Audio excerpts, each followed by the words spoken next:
The call came during a meeting. "Mr. Hale, this is Mrs. Carson, your daughter's teacher. Your daughter fainted. You need to come now." Everything after that was static.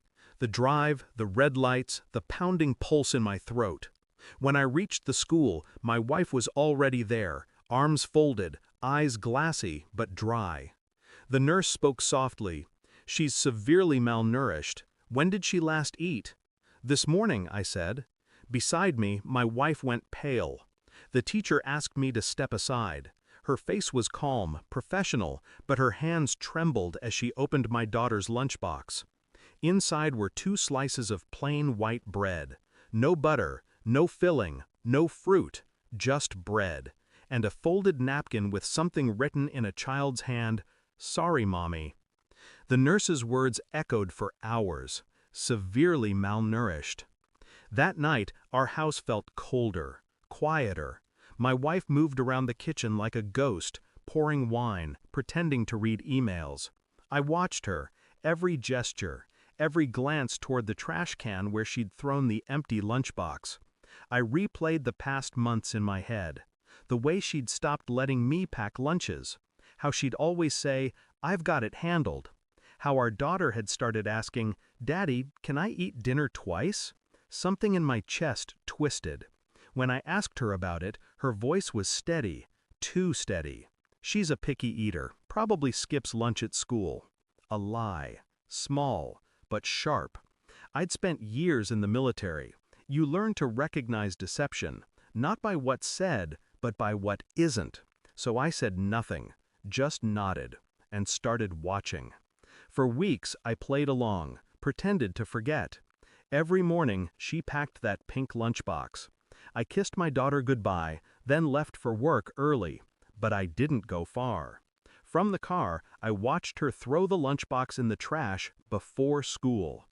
Every single day. My daughter never saw it. She thought she had food. I started piecing together the why.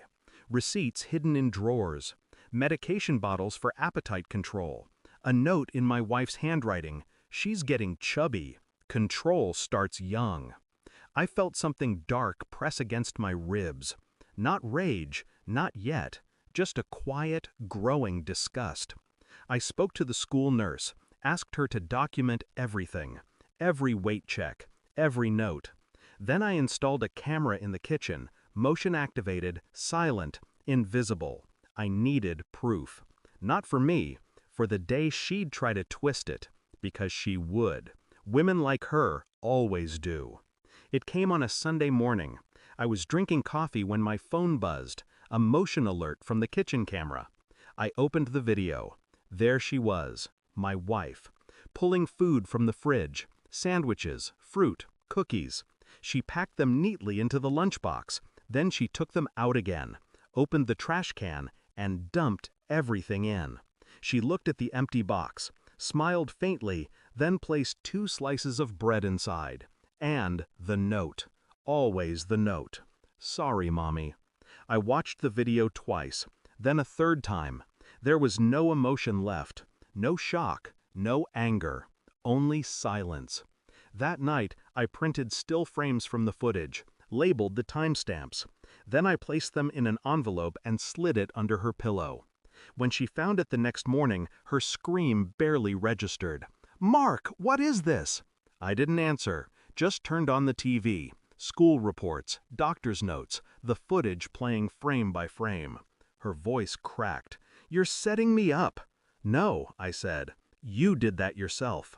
I didn't call the police, didn't shout, didn't touch her. Instead, I drove to the school and handed the footage to the principal, the nurse, and the state investigator who'd already been alerted. They took care of the rest. When I came home, she was packing. Tears streaked her face, mascara bleeding into panic. "You're destroying my life," she whispered. I leaned against the doorframe, calm. "You starved a child to control her body. You destroyed your own life." She dropped the suitcase, collapsed, whispered my name like it was a plea. But I was already gone. They called it psychological abuse through food deprivation. She called it love. I got full custody. My daughter eats now. She laughs louder, sleeps deeper. Sometimes she asks, "Why did Mommy hate me?" I tell her the truth, slowly, gently.